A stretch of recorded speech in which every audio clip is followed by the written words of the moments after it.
प्यारे बच्चों, आज हम कक्षा 10वीं की जनरल इंग्लिश का 4th लेसन पढ़ने जा रहे हैं। इस लेसन का नाम है चिल्ड्रन। इस लेसन को लिखा है H.W. लॉन्गफेलो ने।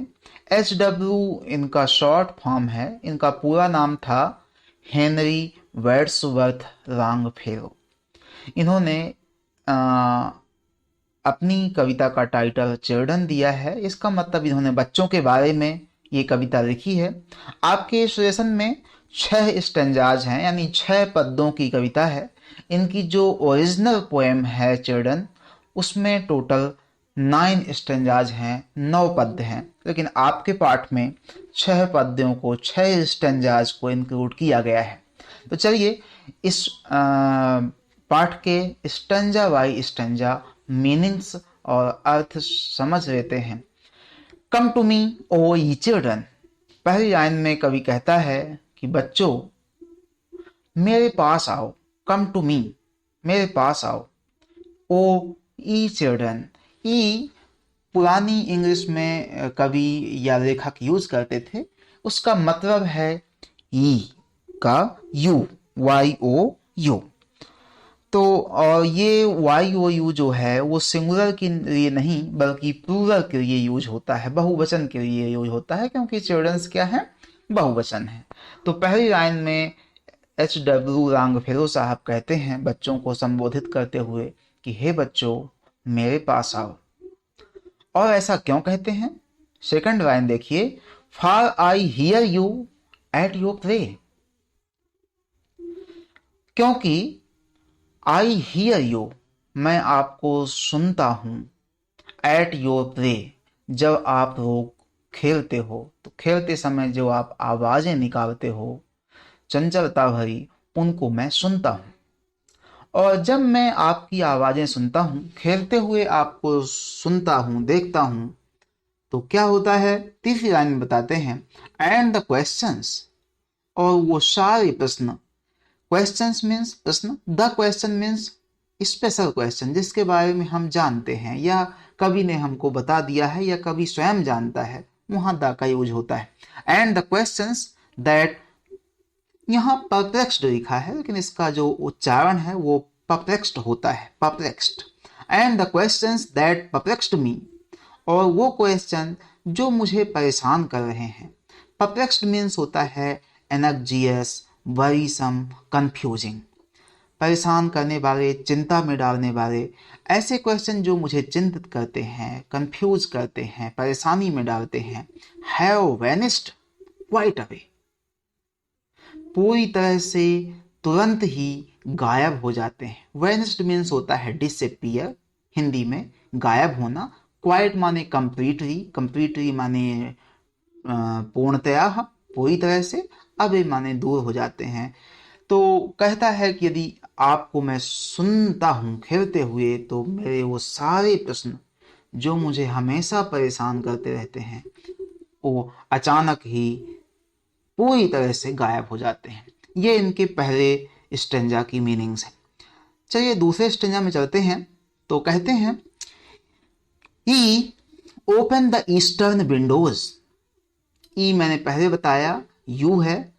यू किसके लिए आया है? चिल्ड्रंस के लिए। तो चिल्ड्रन से कहते हैं, children open the eastern window, पूरब की तरफ जो खिड़की है उसको खोलो।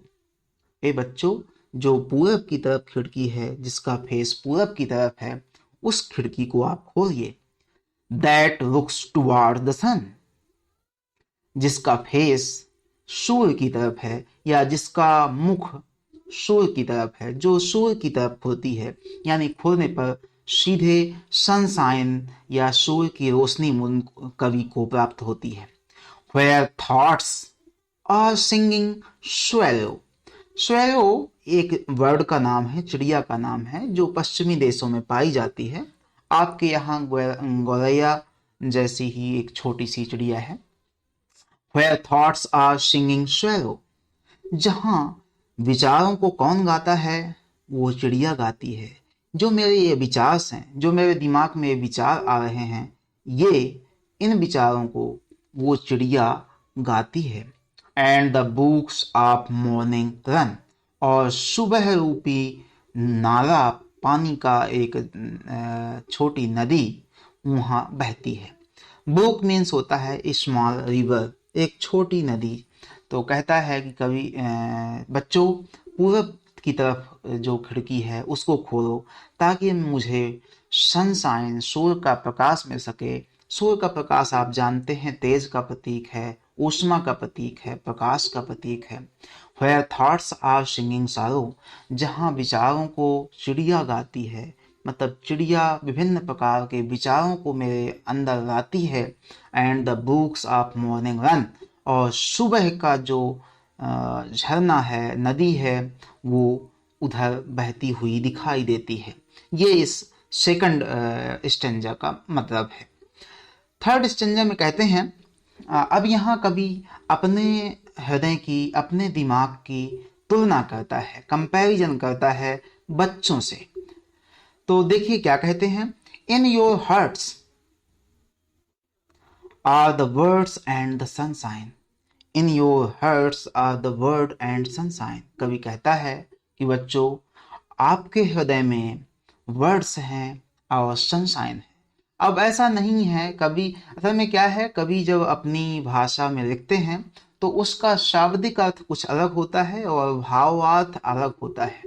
तो अगर हम शाब्दिक अर्थ की बात करें तो इसका मतलब ये हुआ कि बच्चों, आपके हृदय में पक्षी हैं, आपके हृदय में सनशाइन है। लेकिन ऐसा नहीं होता है, किसी बच्चे के अंदर चिड़िया कैसे पनप सकती है ना। इसका मतलब यहाँ है in your hearts are the word and sunshine.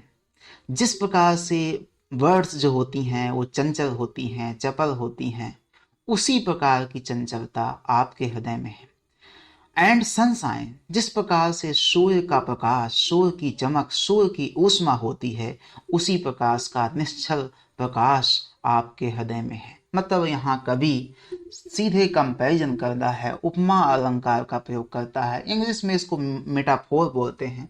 जब हम किसी व्यक्ति की, पर्सनल व्यक्ति की किसी अन्य जीव जंतु से तुलना करते हैं तो उसे अंग्रेजी में मेटाफोर कहते हैं। हिंदी में आप लोग उपमा अलंकार पढ़े होंगे। In your hearts are the words and sunshine. कवि कहता है कि प्यारे बच्चों, आपके हृदय में पक्षियों जैसी चपलता, चंचलता है और सूर्य जैसी चमक है, सूर्य जैसी ऊष्मा है, सूर्य जैसी गर्मी है। In your thoughts the brooklet flow. आपके विचारों में छोटी नदी बहती है। अब ये भी संभव नहीं है कि बच्चों के दिमाग में नदी बहने लगे, है ना। अगर बच्चों के दिमाग में नदी बहेगी तो इतने सारे बच्चे हैं तो समुद्र बन जाएगा। यहाँ भी ऐसा नहीं है। इसका मतलब ये है, जिस प्रकार से नदी में बहने वाला पानी कभी रुकता नहीं है, हमेशा चलायमान होता है, तो वही कहता है कि बच्चों के जो विचार हैं, थॉट्स हैं, विचार हैं, वो भी बहते हुए पानी की तरह चलायमान हैं, चंचल हैं, पल पल बदलते रहते हैं। But in mind, mind means मेरे। लेकिन कवि कहता है कि मेरे हृदय में क्या है, मेरे दिमाग में क्या है। यहाँ देखिए, but in mind is the wind of autumn. लेकिन मेरे मन में पतझड़ की पहली हवा है। मतलब सब सूखा ही सूखा है और सूखे के अलावा वो सब गिर भी रहे हैं। मतलब मेरा जो थॉट्स हैं वो केंद्रित नहीं हो रहे हैं, वो सूख गए हैं। And the first fall of the snow, और उसके ऊपर से भी बर्फ पड़ गई है, पत्थर पड़ गया। And the first fall of the snow, ये दोनों चीजें जो हैं निराशा की प्रतीक हैं। जब ऑटम आती है, पतझड़ आती है, तो पेड़ पौधे अपनी रौनक खो देते हैं, चमक खो देते हैं। और जब स्नो फॉलिंग होती है, बर्फबारी होती है, तो जो वेजिटेशन होता है वो पूरा ढक जाता है, पेड़ पौधे बर्फ से ढक जाते हैं। तो वही कहता है कि मेरे मन में पतझड़ जैसी हवा है। मतलब जब चलती है तो उसमें कुछ नया नहीं होता, बल्कि जो है वो सब नीचे चले जाते हैं, गिर जाते हैं। और उनमें भी फर्स्ट फॉल ऑफ स्नो, बर्फ पड़ जाती है। मतलब उसके बावजूद भी उन विचारों में कोई नवीनता नहीं आती है। ऑटम समर और विंटर के बीच का समय होता है, इसको ऑटम कहते हैं। और स्नो जानते हैं आप, बर्फबारी जो होती है ठंडी में, उसे कहते हैं। चलिए अगले स्टैंजा में चलते हैं। कहते हैं कम to me O ye children, बच्चों मेरे पास आओ। वही पहली लाइन में जैसा था, come to me O ye children and whisper in my ear. Whisper means होता है आप फुसफुसा कर बात करना, टू स्पीक वेरी क्वाइटली, बहुत धीमी आवाज में बात करना, जिससे आपके बिल्कुल पास खड़ा व्यक्ति ही सुन पाए, बाकी दूसरे ना सुन पाए। तो कहते हैं कवि, come to me O ye children and whisper in my ear, बच्चों मेरे पास आओ और मेरे कान में बुदबुदाओ, फुसफुसाओ। क्या बताओ? What the words and the sun winds are singing, बच्चों मेरे पास आके बताओ कि ये जो पक्षी हैं, ये जो हवा है, ये क्या गा रहे हैं, ये क्या कहना चाह रहे हैं। कवि यहाँ तो ना करता है, पहले ही आपको बता दिया है कि वर्ड्स जो है, वर्ड्स चंचल होती है, चपल होती है, विचार उसके अस्थिर होते हैं। इसी प्रकार विंड्स भी हमेशा बहती रहती है। तो कहता है कवि कि आप बताइए कि इन पक्षियों और इन हवाओं के द्वारा क्या कहा जा रहा है। In your Sunny atmosphere, Sunny मतलब बढ़िया धूप है, प्रकाश है। एटमॉस्फियर मीन्स वातावरण। आपके सुंदर प्रकाशमान वातावरण में ये जो पक्षी चहचहा रहे हैं, ये जो मध्यम हवा चल रही है, ये क्या गा रहे हैं। आओ और मेरे कान में बताओ, मेरे कान में इसलिए बताओ क्योंकि मैं सुनना चाहता हूँ कि ये क्या कह रहे हैं। अगले में चलें। For what are all our contrivings. Contrivings means होता है क्लेवर प्लान, चतुर योजनाएं। For what are all our contrivings, हमारी उन चतुर योजनाओं का क्या मतलब। For what are all our contrivings, यदि हम अपनी तमाम चतुर योजनाओं के बारे में बात करें, and the wisdom of our books, और किताबों में जो विजडम है, जो बुद्धि है, उसकी बात करें, अगर उनकी तुलना अगर करें किससे, व्हेन कंपेयर्ड विथ योर केयर्सेस, यदि हम आपके केयर्सेस से उनकी तुलना करें। केयर्सेस का मतलब होता है जेंटल टच, हल्का सा स्पर्श या चुंबन भी होता है, जिसको आप लोग किस कह सकते हैं, किस कहते हैं। तो कहते हैं कि हमारी सारी की सारी चतुर चालाक योजनाएं और इन किताबों में भरी हुई पूरी बुद्धि की अगर तुलना आपके स्पर्शों से की जाए, आपके चुंबनों से की जाए, and the gladness of your look, और आपके लुक्स से, आपके फेस से, आपके चेहरे की ग्लैडनेस माने प्रसन्नता से की जाए, तो वो निश्चित रूप से कम पड़ेंगी। मतलब आपके केयर्सेस, आपके स्पर्श, आपके चुंबन और आपके चेहरे की खूबसूरती, आपके चेहरे की प्रसन्नता हमारी तमाम चतुर योजनाओं, हमारे इस तमाम किताबी ज्ञानों से ऊपर है, बढ़कर है। आगे कहते हैं, ye are better than all the wares, बच्चों ई मीन्स तुम, बच्चों यू आर बेटर, आप ज्यादा अच्छे हैं। बेटर देन ये कंपैरेटिव डिग्री है, गुड, बेटर, बेस्ट। आप साथ में इन सब चीज़ों को भी पढ़ते जाइए। टेक्स्ट पढ़ने का केवल ये मतलब नहीं होता है कि हम उसकी केवल लाइन बाय लाइन मीनिंग समझ लें। उसका मतलब होता है कि उसमें जो भी चीज़ें आई हैं, उन सब के साथ साथ हम बाकी चीज़ें भी सीखते जाएं, चाहे वो ग्रामर हो, चाहे वो वोकैबुलरी हो, या अदर भी कोई चीज़ें। Ye are better than all the wares, बच्चों आप लोग ज़्यादा बेहतर हैं, आप लोग ज़्यादा अच्छे हैं। किससे? All the wares. अब बैलेट्स क्या होता है? बैलेट्स का मतलब होता है एक ऐसा गाना, एक ऐसा सॉन्ग जिसमें कोई कहानी होती है, जिसको गाते समय ऐसा लगता है कि हाँ इसके बाद ये हुआ है, इसके बाद ये हुआ है। जैसे आपने हिंदी में वो पढ़ा होगा, सिंहासन हिल उठे राजवंशों के, राजवंशों ने भ्रुकुटी तानी थी। जब ये चलता है, ये गाते हैं, तो लगता है कि हाँ ये हुआ है, अब इसके बाद फिर ये हुआ है। इसी प्रकार रामचरितमानस है, मतलब कोई ना कोई इवेंट होती है कहानी के रूप में, उसको हम बैलेट्स कहते हैं। तो कहता है कि जितने भी गाई जाने वाली कहानियां हैं, ऐसी कहानियां जिनको हम गा के सुनाते हैं, आप लोग उनसे भी बेहतर हैं।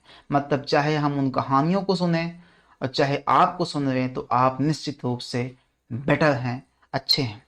दैट इवर वर संग आर सेड, ये बैलेट्स के लिए कहता है कि ऐसे बैलेट्स जो अभी तक गाए गए हैं या बोले गए हैं। संग सिंग का पास्ट फॉर्म है और सेड से का पास्ट फॉर्म है। तो कहता है कि ऐसे बैलेट्स जो अभी तक गाए गए हैं या कहे गए हैं, उन सब से आप लोग बेहतर हैं।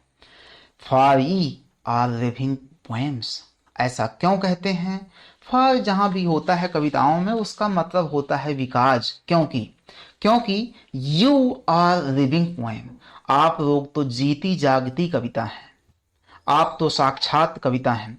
And all the rest are dead, और बाकी, रेस्ट मीन्स होता है बाकी जो भी बचा, आर डेड, डेड मीन्स मृत प्राय है, नश्वर है, नष्ट होने वाला है।